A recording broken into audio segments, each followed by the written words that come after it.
But I'm a BT customer. I swear at least once a day we have it's only about like a 1 minute thing, but at least once a day the broadband seems to just turn itself off. Right when you're watching that dramatic bit of Game of Thrones. Well, quite, and then you just get it hanging just when a dragon's about to bite someone's head off.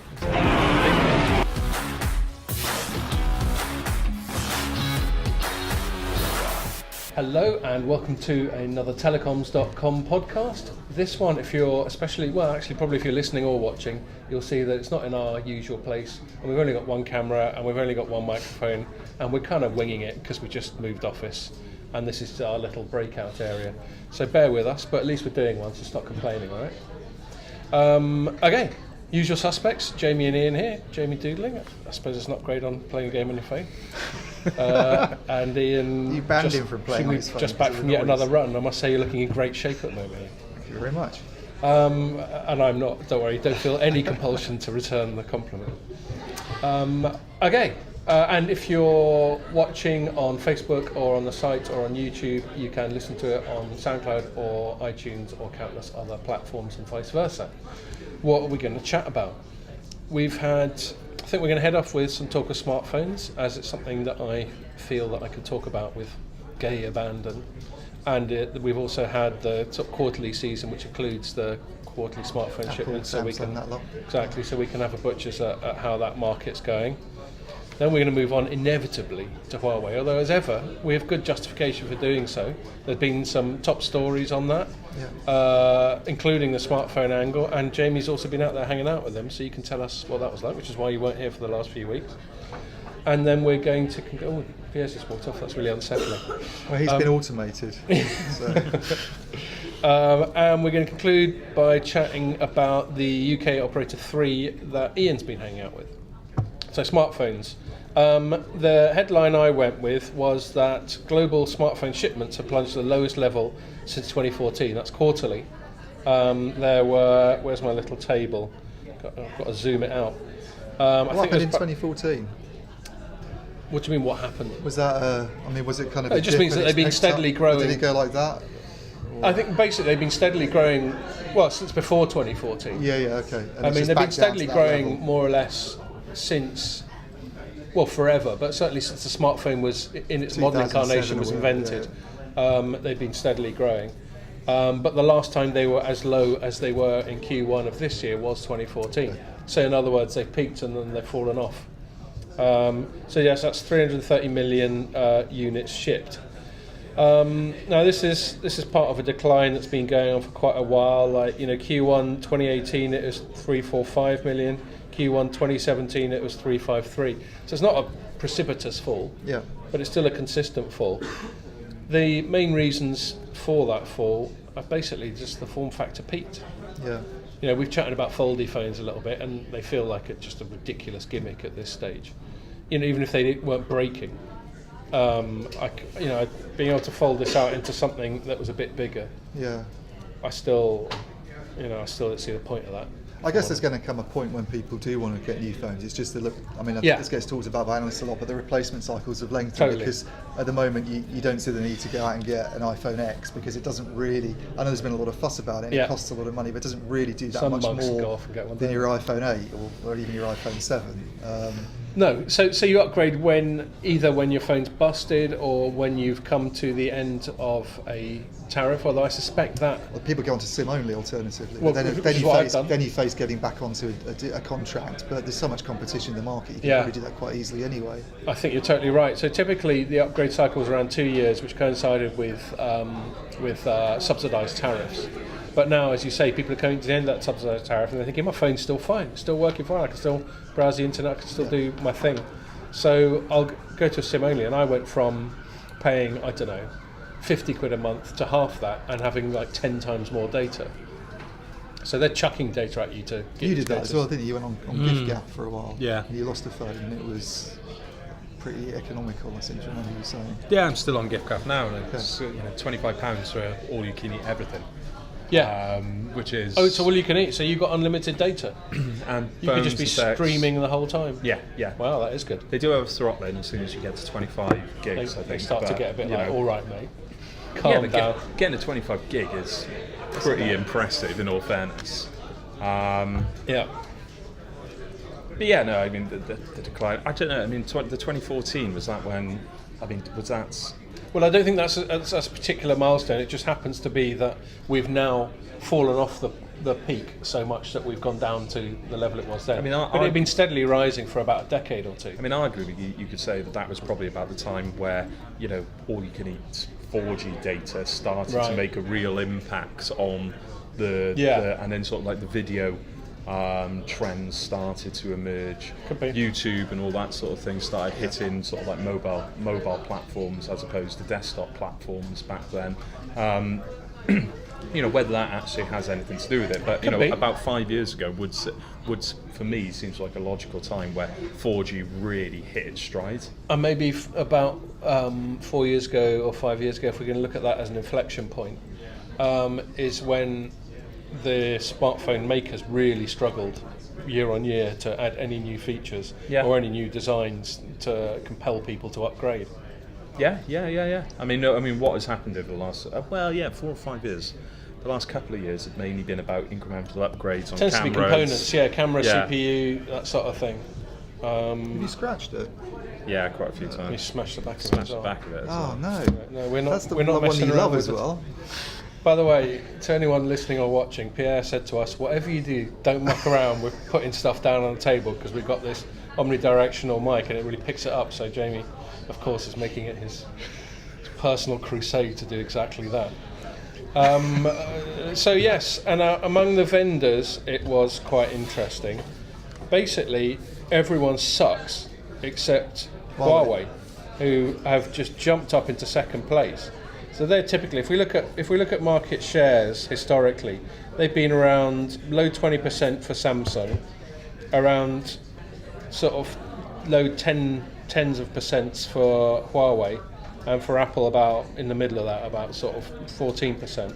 But this quarter, Q1 2019, Samsung was down to 21.7% share of the market.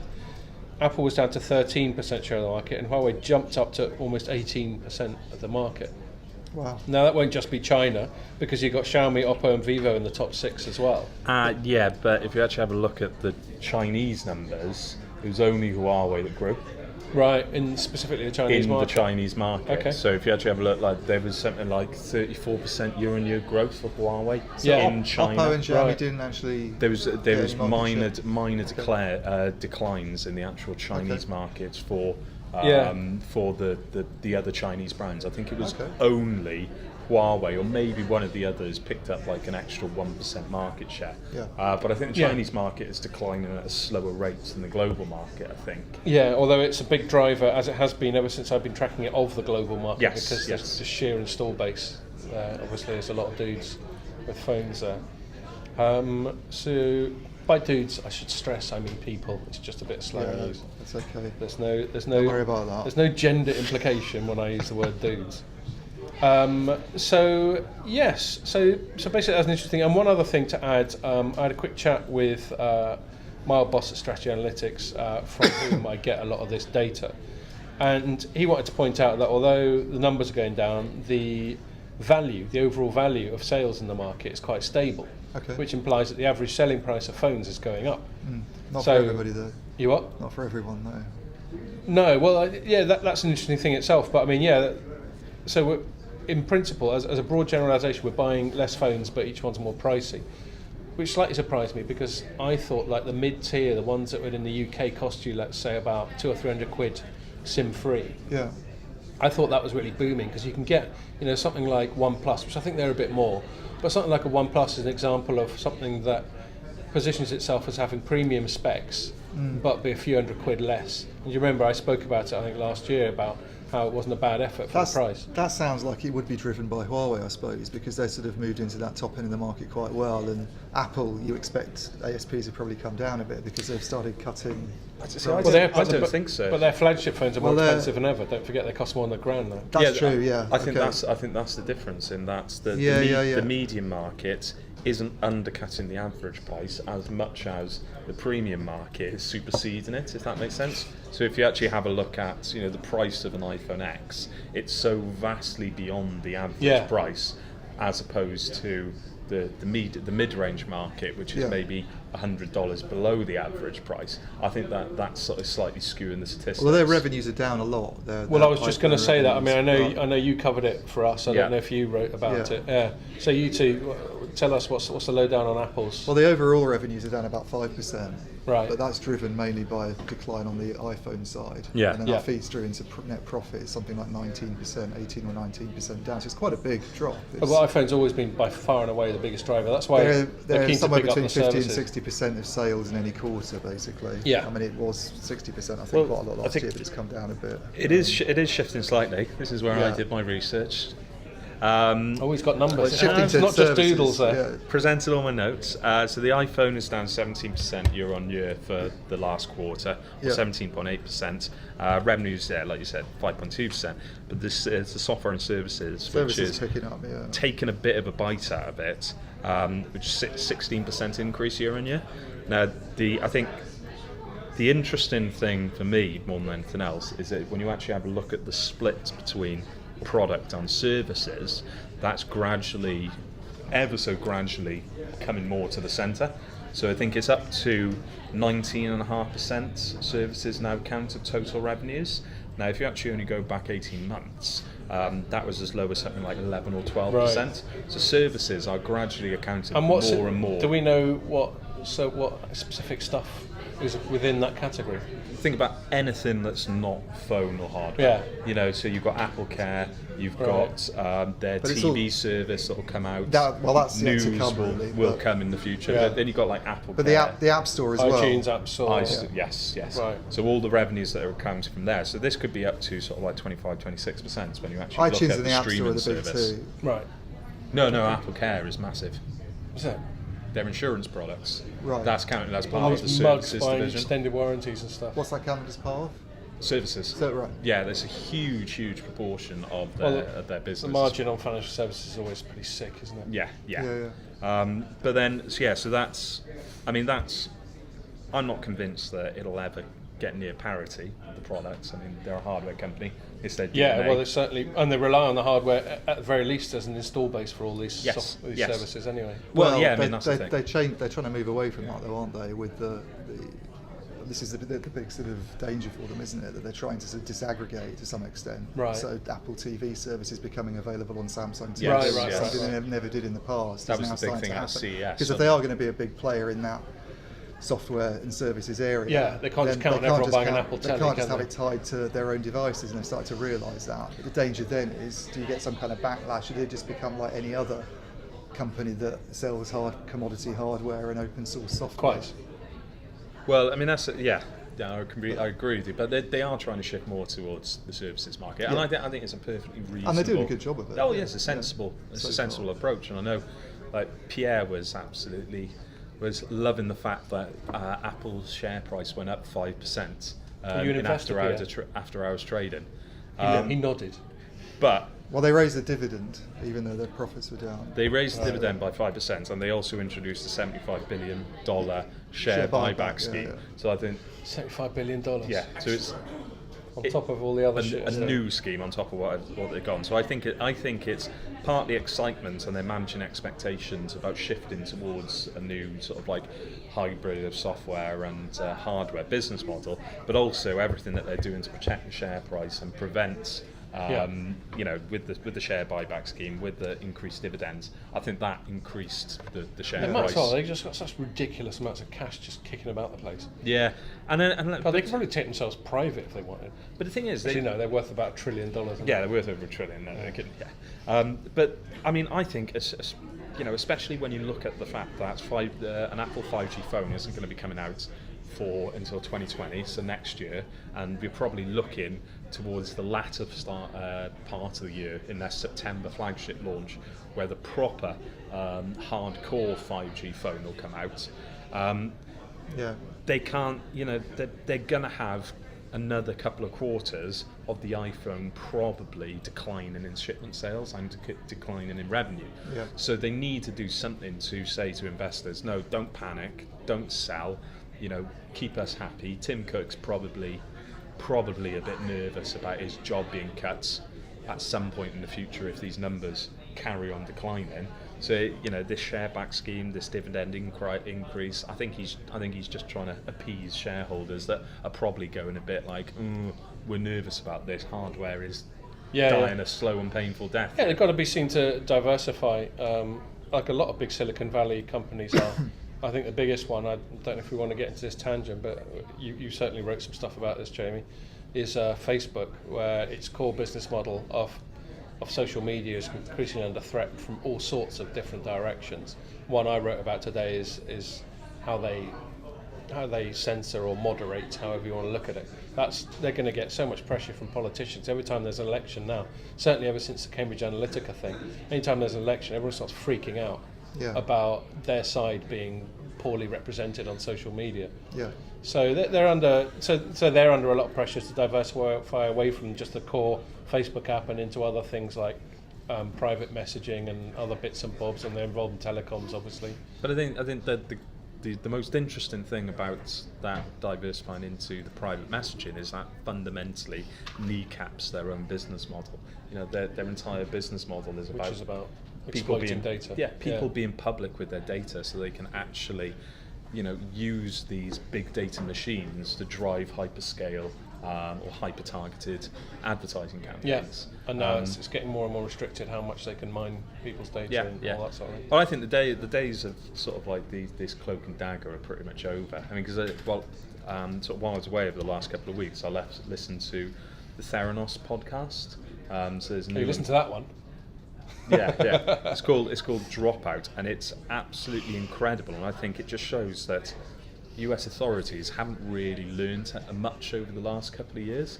Like Theranos survived for 10 years because no one from the regulators actually went in and had a look and said, does this technology actually do what it said, or is this just a big con?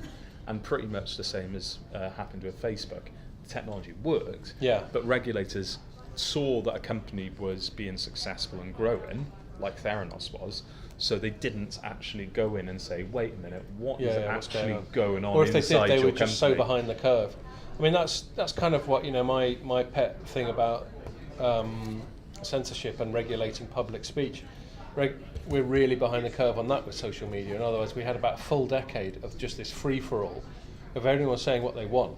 And you're now getting banned for stuff that would never have got you banned even 5 years ago. So there's this constant evolving picture of what people consider to be acceptable to say in the public domain, and obviously social media companies are right at the centre of this. Yeah. I mean, overall, I think it's just negligence from sort of regulators, watchdogs, governments, because they're not willing to actually get involved with a company when things are going well on the surface. Right. I mean, with they wait for some scandal, and then they sort of they weigh in. Yeah. So it's complete. It's negligence, because they're just allowing this. They're allowing these scandals to develop through the claim of ignorance. Yeah. We didn't know this is going on. Hold on. If you're a watchdog, if you're supposed to be, a company which makes sure, or if you're an organisation which makes sure all these companies actually play by the rules, why don't you know what's going on? Yeah, you should know. I think the answer is they're just behind the curve. They're underskilled, understaffed, underinformed. They tend to be more highly qualified, dynamic people in the companies than the people who regulate them. The financial crisis was an absolutely classic example of that. Yeah. You look at all those, like The Big Short and all that sort of thing. Yeah. Regulators are always way behind the curve. Yeah. And there's no reason to believe that wouldn't happen in tech. I'm going to move it on from that a little bit because we've done that for a while. One last thing I looked up while we were talking about, we were talking about Apple being able to take themselves private, which they obviously can't do, but they do seem to have about $250 billion in cash. Yeah. $250 billion in cash, just sitting there. It's quite useful. God damn, that's Scrooge McDuck territory. Okay. So our little segue is that Huawei were by far the biggest growers in this global smartphone market. They grew by 50% year on year, which is incredible, when most other people were declining. So they're completely fueling the growth. And they seem to be more and more, perhaps because they're getting all this aggro that we've covered every single week since the dawn of time about their involvement in networks, they seem to be talking about sort of pivoting away. They seem to be focusing a bit more on consumer electronics and doing that well. I wrote up a rumour that they're going to get into tellies and PCs and stuff as well. So yes, there's quite a lot of interesting. They do some tablets, don't they, already, as well as the smartphones? Well, apparently they already do PCs. Apparently they've already got 4% of the Chinese market. They already do laptops. Yeah. They're quite good. I didn't know they're quite good laptops. Yeah, well, maybe it's mainly a Chinese thing at the moment. So one thing I'll do before handing over to Jamie to talk about how it was we went over there, I'll cover a couple of the main big story this week concerning them, which was, I can't remember if we discussed this on the pod before, but there was a leak to the Daily Telegraph newsletter in the UK that the UK government had decided that they were going to let a bit of Huawei in the UK 5G network. I think this was late last week, wasn't it, the actual leak itself? Right, so maybe it was just after we recorded that one. And broadly they were going for the now quite well established, it's all right to put them in the RAN but not in the core type of thing. Now I've got to admit, I was chatting to someone else, I was doing a briefing with someone on the phone the other day, and I had to admit I don't really understand it well enough. Maybe you could inform us, putting you on the spot here. But why is it all right? Why do we think it might be all right in the RAN but not the core? Well, because I think the RAN is generally seen as being sort of dumb radio equipment, whereas the core is where you can access the kind of IT systems. That's where the core network functions are. So, and it's a central point, so you can do a lot more damage if you get into that part of the network. And get access almost anything else. But it's not. It's not just the RAN; it's transmission as well. They seem to be happy that's Vodafone. To include. That's Vodafone and BT. But a lot of people seem to be happy to include Huawei in the RAN in the transmission side of things, because they're seen as done parts of the network. Is that different from RAN? Yeah, so you've got the radio access network, you've got your optical stuff, that links things together. Oh, that's what you mean by transmission? Things like the sort of stuff that Sienna does. And then you've got your core network systems. And your core network systems are like the sensitive bit of the network. It's like the internet. That's where if something goes down, it can cause havoc across the entire network. Whereas if a base station has a problem, you can sort of take it down and fix it. And it affects the people in a cell site, maybe. It's like the body. The thing of the body, you've got like transmission is, you got like radio is the nerves. The transmission is the veins and all that, or the century that moves. And the core is like the brain. Cause the brain. Yeah. Okay. So, all right, that's cool. So do we think then that it is viable? Well, do we think that's a decent idea? I mean, I think you'd have to really know a lot more about cybersecurity to make a real assessment of it, because there are people who say that it's. I mean, the Australians have obviously taken a very different line and said that we don't want it anywhere in the 5G network, and that's what the Americans are doing by sort of advising big US operators. Yeah, they're basically saying zero tolerance. So I don't really have a really strong. I think there's some misunderstanding about things like the edge in all this, and I wrote a little piece on that where people seem to think that the lines between the core and the radio network are blurred. Well, they're not. It's just that you're distributing your core closer to the radio access. So the edge is still the core. The edge is still the core. It's called distributed core. In terms of vulnerability. More access, exactly. But whether you can still do damage by putting stuff in radio networks and from there maybe get into the core somehow. I mean, I just don't know enough about security. To be honest with you. The other thing you've got to consider is, like 60%, 70% of all internet traffic is now encrypted.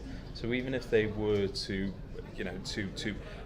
access or create some vulnerability in the network somewhere, whether it's I'm talking mainly on the dumb functions now, not the actual core. If you can create some vulnerability on the dumb functions of the network, you have to figure out how you're going to crack this encryption software which has been placed on the traffic itself.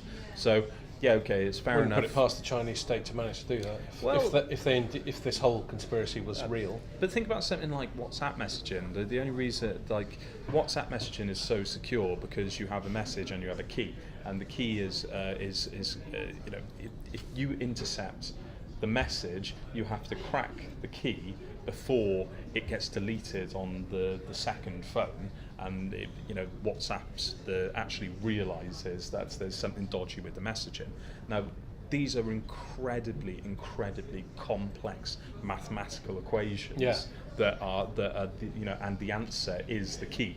That's dumbing it down massively. No, I'm sure it's very complicated. I don't know whether or not it's possible to do. I'm just saying I wouldn't put it past them. But you'd need some sort. I mean, it will be possible in the future when you look at like quantum computing. But the processing power and the availability of these sort of like these computers on the dumb parts of the network, on the edge, and in the locations where we're talking about these radios go. It's just at the moment I can't see it being feasible. So you seem to be erring towards we could have some Huawei in the RAN without it being a big problem. I think as long as it's I mean the way that Vodafone described it, and I agree with them to a degree. Is that if you want to compromise a base station, they've been saying exactly that, haven't they? Yeah. If you want to compromise a base station, more or less the same. Yeah, but if you want to compromise a base station, you've got to put something on that base station. You've got to physically, unless you're because it's done. You have to put something to intercept the signal into the base station. Not just a normal bit of RAN kit. Yes, yeah. And unless that, of course, you're building backdoors into the software, but then the redundancies are put in with certain policies when you look at MANO and all that sort of thing. So you can isolate threats from a security perspective, or from a software perspective, unless you've got a really, really in-depth and sophisticated cyber attack. But even if you do put something in that one base station, Vodafone said they have 18,000 base stations around the UK. So that's one base station that's compromised. Yeah, I think we can. I think we can agree. And sorry, were you going to say something? I was just going to say, I think for the operators, they see beyond the sort of politics of this as well. Yeah. I mean, any network equipment is stuff that they want to test, and they say they do test, and they're concerned about. And I think they appreciate more than certain politicians the complexity of modern-day supply chains. I mean, there's references to this recently that it's come up, the issues that Ericsson had last year when a bit of its software in the core network went down and it caused massive problems. And there was another little Bloomberg scoop about there historically having been some problems in some Huawei Wi-Fi routers. Right. But then I looked around, there's been about 7 things to do with Cisco and backdoors in Wi-Fi. And there was stuff about Juniper that came out recently, because an old story from 2005 where it got referenced that I think there've been government attempts to get stuff into Juniper. Exactly. I mean, the other thing you've got to think about as well is that if you're suspecting a Chinese company, all of this ties back to this national law that says Chinese companies have to help the intelligence agencies. Yeah. But I tell you what, name me one company, excluding Huawei from this equation at the moment, name me one company on the planet that somewhere along their supply chain they don't have Chinese components. Exactly. So if you're, look at like Ericsson and Nokia, at some point along the way, they're going to have some sort of Chinese involvement with their kits. Or something. And that's what Huawei said at press conferences. They haven't actually said it like that, but they've said, look, all equipment comes from everywhere. There are components that come China's from all the sorts of parts of the world, and we have to integrate that, and we do our own testing, but who knows what could be going on. I mean, for me, there's one of the problems is that you've got so many countries around the world saying, right, we want to have this as a security standard, but when it comes to Huawei equipment, we want the security standards to be higher, the security potentials to be higher. Because we reckon Chinese are intrinsically dodgy. But then all of a sudden, all you're doing is giving a free pass for everything that's on the lower security credential, because there's going to be some sort of Chinese involvement in that equipment. Why don't you? I mean, as far as I'm concerned, if you're saying, okay, that's the pass for everyone, and that's the pass for Huawei. Well, there's a gap of negligence there. Yeah. Why isn't everyone going through the same security credentials? And that's what Vodafone's pushing for, and some of these other people, groups, and what the government seems to be. So to bring it back to that thing, the government seems to have bought into that argument. I think it's incredibly, as long as you set it high enough. Yeah. You've got to set it really high, and I think that's a really logical way to do it. So, and that's fine, and I don't disagree with you, but the Americans do.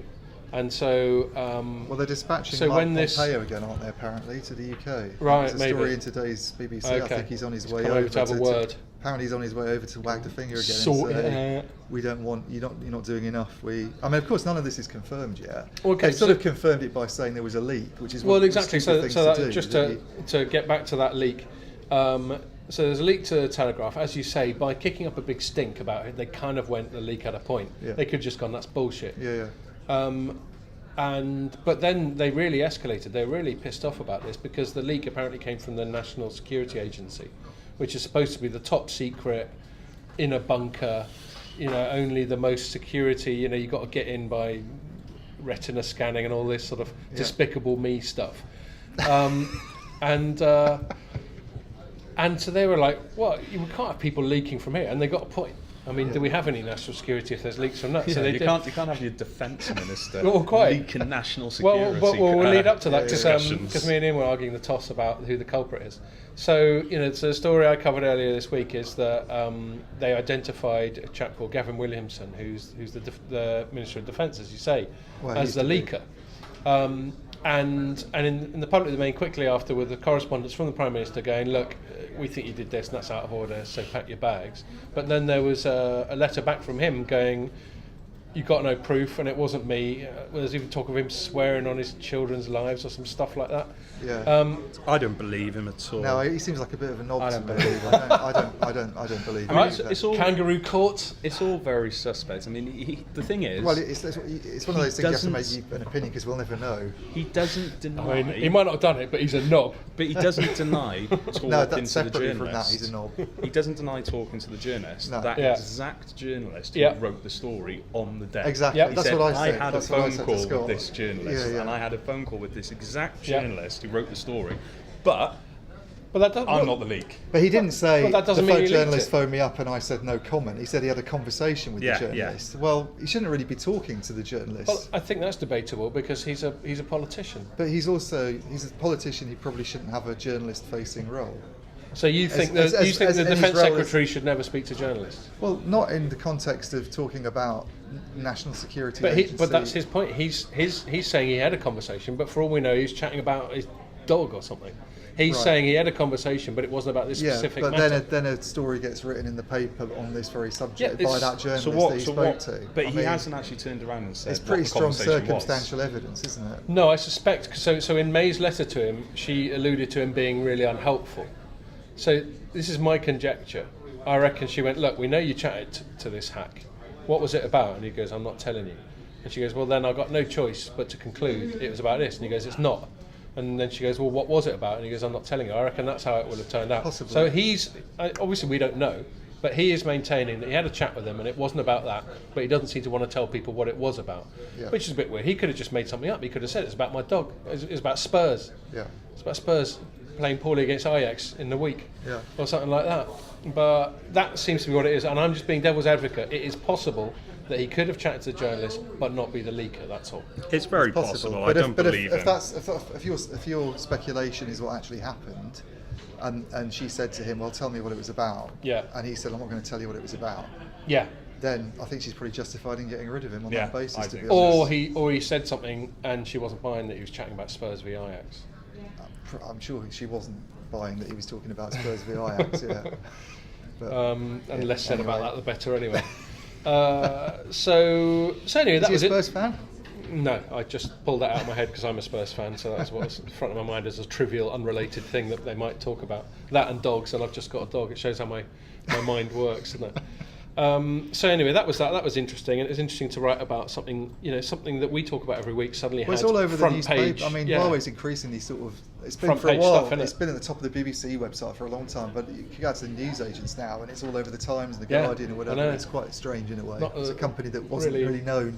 I mean, they themselves say this. People like people in the comms department in the UK say 2 years ago no one was interested in speaking to us because they thought we were a boring tech company. 10 years ago, I remember chatting to them about striving for brand recognition. It's a careful what you wish for situation. But in a slightly less contentious way, they also try and get brand recognition by flying journalists over to Shenzhen to hang out with them. Did you get that segue there? As they did with Jamie. We paid for it. Oh, we paid. They didn't fly us. We flew ourselves, but it was an event that they hosted. Yes, it was an event that they hosted, but they didn't fly us out there. Yeah, good. Important. And, because a lot of other journalists did get flown and have it paid for. So no, you're right. You're right to correct me. We pay our own way here at Telecoms.com/lightreading. But you still hung out with them, which is the relevant point. Well, I mean, it was like well, there was a few of us that nicknamed it like the Huawei Transparency Tour, and it's effectively. They're trying to open up their doors so they can just say, look, we're not dodgy, and get as many journalists as possible out to the site so they can show this very I mean, realistically. So it's just about opening up their campus and going, here it is.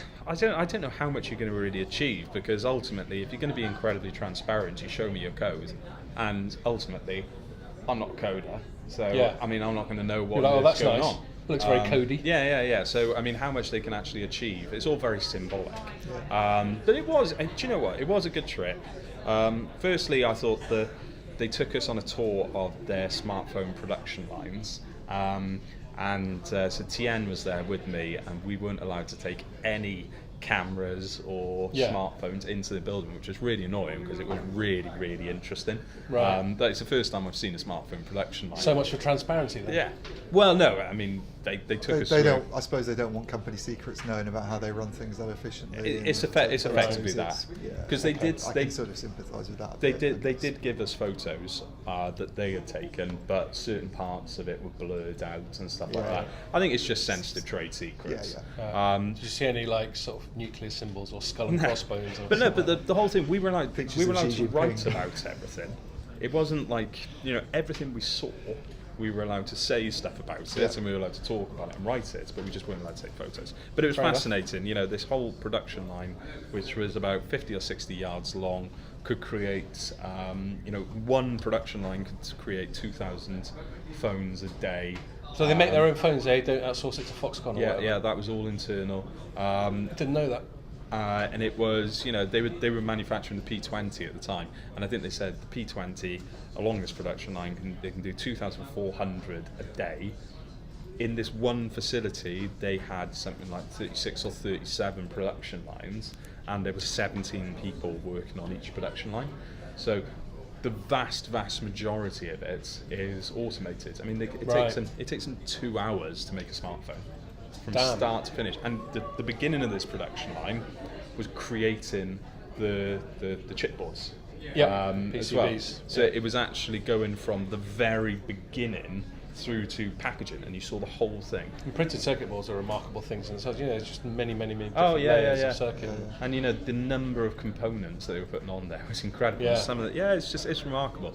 But I mean, the whole thing was great. We went to the analyst event as well, and you could visibly see that their cybersecurity chief, we had a briefing with him, and you could visibly see he was getting frustrated. So I've got to tell you, I didn't talk to you about Reed while you were away, but you sent over one dispatch from there, and it mentioned that CIA claim that was a bit too. Anyway, that's got the most reads of any story of ours this year. So well done, mate. Cool.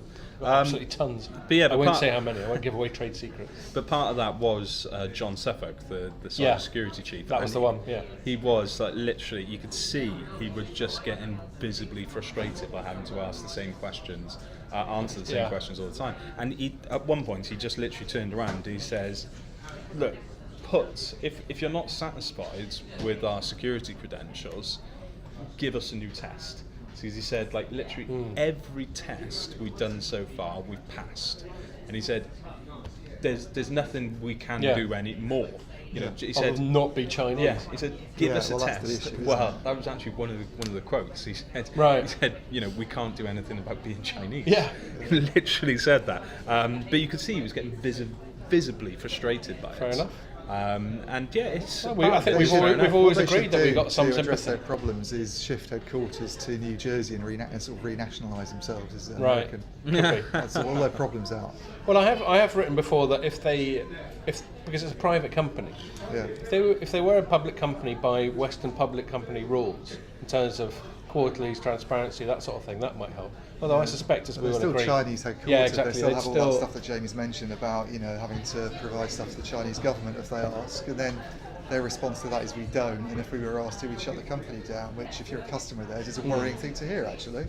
Because that could happen, couldn't it? They could come along and say, well, we're going to we want it, and then what's they going to do? Shut it down? I think that's slightly hyperbolic, isn't it? I don't think they're going to go, right. I don't think that's going to settle anybody's nerves. Ren Zhengfei, or whatever you pronounce it. Yeah. Things like that. Wei was telling us the proper. It's Zhen or something. Yeah, there was a short or a zhe, something in there. If only Wei was here. It looks like it should be Ren, but it's not. We covered that last week. How you pronounce his name is not at all how I expect it to be pronounced. It's the sh or zhe. He's largely irrelevant now, isn't he? He's just a figurehead. Well, I think he's the guy who runs it, isn't he? No, he's not. Who runs it? No, he's just the founder now. He doesn't. He's no longer. Because we bumped into the new chairman of the boards, Yeah, I know they have all these rotating dudes No, that turn up for a few. Above them. So you've got the three rotating guys. This is where they're pretty secretive. No, really they're not. Runs it. No, they're not. They're very open about it. So the old. Well, they've got rotating CEOs and rotating chairmen. Yeah, so they've got those three guys who they call rotating CEO chairman, but they're actually CEOs. So they're the rotating CEO, as we would call them in Western the day-to-day chief exec. The executive chairman of the board is their old CFO, who the one before Meng. He got the girl who got arrested. Yeah, before Ren's daughter. He got promoted about 2 years ago, something like that, and he took over from Ren as the executive chairman of the board. So Ren is more now just a figurehead. He doesn't actually get involved. Who they've in just the trotted out day-to-day. to sort of plead innocence. Also the biggest shareholder. I mean, there's quite a few. We covered that. Let's not go over that. We did that last week. Yeah. There's quite a few elements to this story, but I mean, a lot of it isn't in the public domain. But from what I gather, he doesn't have a huge amount aside from being as a figurehead of the business now. All right, I'm just looking at the time. We better move on to the last bit. We're going to run out of time. Iain, you went and sort of had a sort of presentation from three, and it was like them talking about what they're up to. Over to you. Yeah, so they do these things every few months, which is on a different sort of topic of the business, and they have one in November on the network side of things. Right. They're doing in readiness for 5G, and then this was very much about IT transformation, just kind of linked to that. But which sounds like a bit of a dry topic, even to a lot of the people involved. I'm sure you're about IT to bring it to life for us. Well, you do go to these things where they're talking about back office systems, and it can be a bit dull. But they had the CEO doing it, and he's quite an engaging character, I think, Dave Dyson. And he's a real plain speaker, and the audience was largely financial analysts, people from Credit Suisse and that sort of thing. So they have to boil it down to why this is important from a business perspective. And the messages are not things that you don't hear from other companies about the need to sort of be more agile and be able to spin up services more quickly and operate in a more web-like way. But I think for a company like Three, it's kind of more important for them to do that, they're saying, because they're a small player in the market. They're the fourth biggest mobile operator in the UK. They don't have the scale that some of their rivals have. They have to sort of find ways to compete by being able to do things more quickly and just being a bit more. I mean, he was saying it's the classic sort of challenger. Being more like some of the MVNOs actually. The likes of giffgaff, which we mentioned earlier, that can offer you sort of services on a kind of Netflix-like model. You're not signing up to long-term contracts, and you're able to kind of change service plans really quickly, and they need all the kind of supporting infrastructure to be able to do that. So that's what this was about, what these sort of investments they've been making there. And a big thing that came out of it is on what they're doing on the cost side to try and improve margins and kind of make the business a lot more efficient. I think Jamie had reported on this a few months ago about cuts on the tech team side, but I mean, they're kind of quite a bit deeper than that's right. I think was that your angle when you were they have cuts? So apparently there's 1,200 people who are working what they class as technology and operations, and they have another 1,200 in other bits of the business, and then 3,000 in retail. So it's about 5,400 altogether. But that 1,200 in tech and operations is going to go down to a third of that size, and there's not a kind of firm timescale for that. But basically, what they've done is they've been shifting onto these web sort of cloud-based platforms, so using things like Microsoft Azure quite a lot. And they've had to keep old systems in place, even if they've only got a few customers on them. You can't kind of get rid of them. But once it gets to 100%. Once everything's kind of rolled out, they can then start shutting off the legacy stuff, which they expect to happen. So do you think, like among UK operators there, or any operators there, being among the more sort of James Crawshaw, who's the heavy reading analyst, was sitting next to me when they kind of came out with these figures about the staffing side, and he was like, that is pretty kind of brutal, Right. But it's not particularly new though, is it? Because I remember when we were in Germany last year, there was some sort of job cuts rumours going around there. And I got onto the phone to them and I said, what's this rumour? And he said, no, this is just regurgitating an announcement we made about 3 months ago. Because I think they've been very open with the fact that they are reducing their workforce. But it's bigger than they were talking about then. It was, I think the numbers floating around there were about 400. So what they're talking about is 700 to 800 basically less than they have in that in that part of the business. So right. you get going down from 1,200 people to about between 400 and 500. Oh God, so that's more than and then he got asked about, well, what about the impact? Because a lot of the stuff that's been happening in things like AI and automation has actually affected people in things like customer services. Yeah. You get chatbots in, Indeed. which wasn't at all the focus of this presentation. But he got asked about kind of impact in other areas, and he said, well, we're making assessments there, and there might be things happening there as well. So the whole thing's just becoming a lot smaller. But you guys are always really strong on the automation and the implications for things like headcount and that sort of thing. And I think one of the reasons you're strong on it is because you know that the operators are quite twitchy. They're quite sensitive about it. Yeah, I mean, I think that people 2 years ago, when sort of started paying a bit more attention, trying to track what was happening at the headcount level, I remember talking to operators and they were really twitching, sort of not willing to. Yeah. There's this line going around. You got a bit arsey with you when you brought it up. There's still this line that gets trotted out a lot, which is, that if we automate boring and repetitive tasks, then we can free up staff time for sort of more interesting activities. Yes. Now, I go along with that to a certain extent, that if there's something that takes up a lot of your time in a job, it's good to have that employee doing things. Like if we got a bot writing stories, we could free it up to go to the pub. I think a lot of people will get freed up to go to the pub, basically. The trouble is they won't get paid to do it. I agree with you in the fact that I think there's good intentions for a lot of these to say, we're introducing automation to actually allow our staff to do good things, and I think this will define the difference between CSPs and DSPs in the future. I think the ones that are actually taking this genuine approach to automation to putting value on top are the ones that are successful telcos at the moment, and they'll continue to be successful telcos in the future because they add more value-added services. The ones that purely focus on automation and cut staff, they're the ones that will be commoditized and utilized in the future. And I think the difference between a utility telco and a value-added services telco will become very apparent over the next 5 or 6 years when you look at automation and whether the removing monotonous task is to create value or create redundancy. Yeah. One thing I am pleased to note about 3 is at least we're past the bit where they're just banging on about 5G auctions. Do you remember?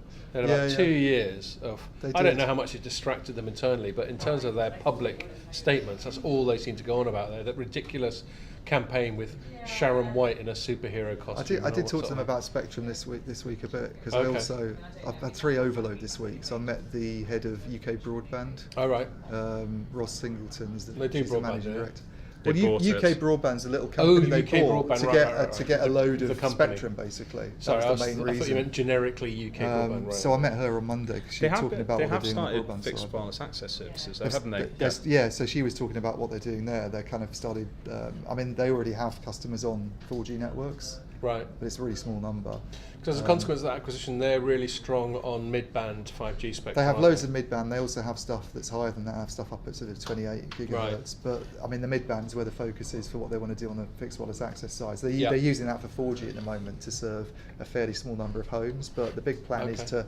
So this is the thing that makes 3 quite interesting with 5G, because all the other operators are mainly talking about it as a kind of mobile play, smartphones at first. Whereas 3 is very much kind of wants to use the spectrum that it's got with its UK broadband acquisition, plus the kind of skills that they have with that team that knows how to kind of do residential broadband services over mobile technology to basically do a much bigger scale service. And really take on traditional fixed line broadband. Yeah. Now there's all sorts of questions about whether a 4G based or 5G based mobile offering can challenge, fibre services that are going to be coming online in the next 2 or 3 years. But that's the kind of play that they have. Yeah. But I think it's realistic for a small proportion of the market. The markets. I don't believe fixed wireless access as an alternative to physical fibre, because physics it's never going to be as good. No.